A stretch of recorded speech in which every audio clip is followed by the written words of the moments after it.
Hey, podcast listeners. I want to share today a new word for me in my vocabulary. Maybe for you, maybe not.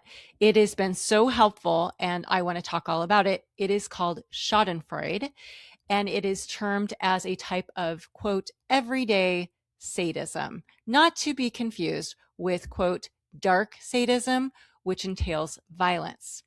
So Schadenfreude, again, is so helpful because it allows me to have a category for things I see on the daily as a human and as a therapist. And I want to talk all about it.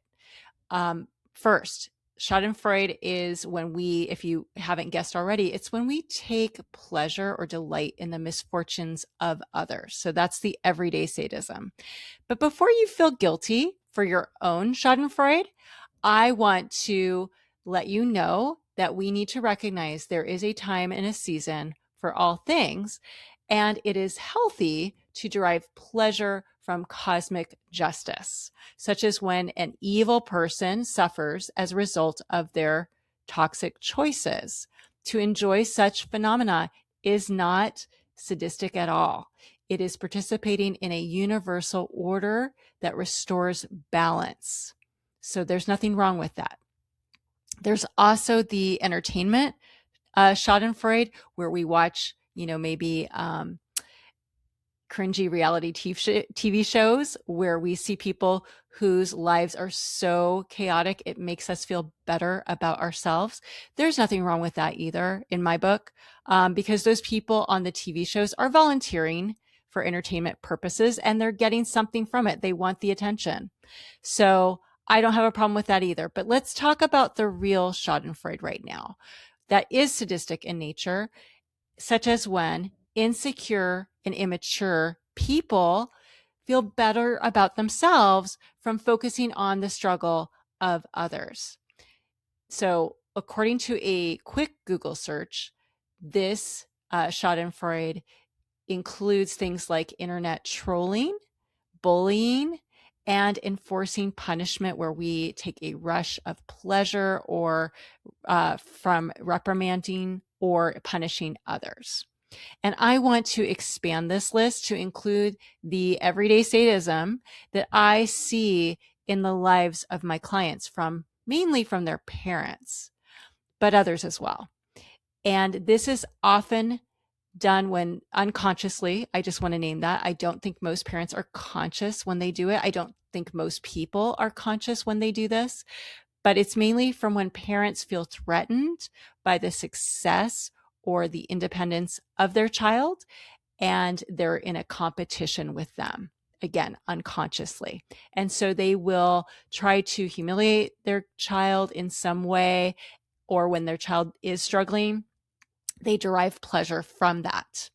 I also want to share my own experiences of my father, not because he's exceptional in his Schadenfreude or that I need to process what I experienced from him, but really as an illustration because he gives so many great illustrations of Schadenfreude that parents do, especially in parents who, for all intensive purposes, seem very high functioning and even charming to outsiders. It's crazy what goes on behind closed doors in families. So let's start with the first example. When I was 15, I was taken by my father to a tennis team award banquet ceremony where I surprisingly received the most improved award.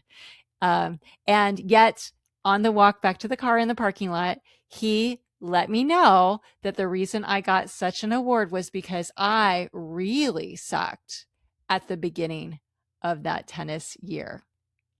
Yes. And he did the same thing a few years later when I was in college, when I got an academic award. He, basically mocked the department that I was in that was giving me that award and made it look like, yeah, everyone's such an idiot. Of course, you're going to get that award, Bronwyn. So those are two examples of Schadenfreude. At that time, of course, I didn't realize that he was competitive with me. It didn't even occur to me when I was at age 23, jokingly pushed me in front of an oncoming slow moving car encouraging me to get hit again, referring to the insurance money that I had received a few years prior at age 17 when I did get hit by a drunk driver while riding my bike. Yeah, that's not funny. There's just nothing funny about that. There's no joke comic material that you can derive from such an experience, but that's what he did. Now, in retrospect, I realize at that particular time when he did that, he was more jealous of me than ever, as I had just been accepted to a prestigious university for graduate school. And even though my dad had a PhD himself, he was bitter because these universities he attended were not considered nearly as prestigious. It never occurred to me that parents can be sadistic because they compare themselves with their kids and believe that they are losing. In fact, much of the competition first originates oftentimes when a baby is first born. And this is me speaking now as a therapist. I see this all the time, especially with fathers, but not exclusively. Many fathers, though, are jealous of the attention the baby's getting when the mom's nursing the baby, when they're getting less sex, when they're getting just less attunement overall. I experienced this myself around age 10 when I first started wanting to talk about my day because I was at the age where kids want to talk. At dinner, I want to talk about my day. My mom would ask me how my day was, and God forbid that my dad would have to share my mom's attunement by me talking. And so that now I see was why he mocked me every single night at dinner, nonstop. He would mock how I said things. He would mock the words I used, and he would mock the way I ate. Now, conversely, I also see at times mothers who are jealous of the attention their children receive from the father. So that's also a thing. And I've seen that mothers will take it out on the child instead of feeling their anger at the father, unfortunately. And I also see families where both parents will compete with one another to be the child's favorite, using the child as a pawn. Or maybe they don't necessarily want to be the favorite, but they want the child to be with them more because they don't want to be alone. So I see this in both intact families and in divorced families. And we call this in the therapeutic community, we call this triangulation. Now, schadenfreude can also be subtle. Like my dad's email just a few years ago when I first shared with him about this podcast. He didn't know what a podcast was because he's elderly and, podcasts are relatively new. So I communicated what it was. I shared one of them with him in the email. And his response was, and I'm quoting here, pay attention. The podcast seems like a good vehicle to express what you feel you have to say. Interesting choice of language, interesting sentence composition there. Now, instead of seeing, hey, the podcast seems like a good vehicle for you to express what you have to say, he changes it just subtly. He just has to insert that word, what you feel, right? So there's this subtle insinuation that I feel I have something to say, but I actually don't. So again, pay attention to the unique composition people use and just a little extra words they might use at times or leave out at other times. Schadenfreude in relationships can entail a focus on your struggles versus your successes. So when the person doesn't want to hear about the good things in your life, they just really want to hear about the bad. For example, I had a former friend who felt compelled to bring up my struggle with anxiety and depression at every opportunity, especially when I was actually doing well. So she even several years ago came to my birthday party, only staying a few minutes, just enough time to give me my gift at the party. I opened the gift and guess what it was? It was an anxiety relief coloring book for adults. Wow, how sweet. How sweet. Thank you, Vanessa. Thank you for making sure to remind me of my mental illness at my birthday party in front of everyone. Thank you. The last time I actually saw her, it was obvious I was doing much better. And she made sure to hug me at the end, holding my shoulders in her hands and looking me in the eyes afterwards and saying, "So are you doing okay?" Okay, I was obviously doing okay. Thank you for reminding me that I didn't used to be okay. Thanks, Vanessa. Schadenfreude also shows up in conversation when people talk about the struggles of other people and they act so concerned. Oh, poor so-and-so, poor John. He just keeps, he can't stay married. He can't keep a relationship. Oh, poor guy. So we see this a lot. I saw this in my family with my parents. They would always bring up family members like that I didn't even know that were like distant family members and telling me how they couldn't stay married or they had cancer again or their finances were in ruins. I don't know. And I'd always be like, why are you telling me this? I don't care about these people. Why is it always negative? And now I know because it made them feel better about themselves to talk about others' misfortunes. Now, these are the same people who can never genuinely be happy for you. For example, going back to Vanessa, about 15 years ago, when I lived in Oakland, I shared with her by phone how grateful I was to have peace and quiet in my house because we had just bought a house after living in a very congested, noisy apartment complex for a good year. Now, mind you, there was nothing to be jealous about here. Our new house was in a fringe neighborhood where there was significant crime. In fact, our house got broken into 3 times in the first 3 years. But it's what we could afford, and it gave us some semblance of safety and quiet.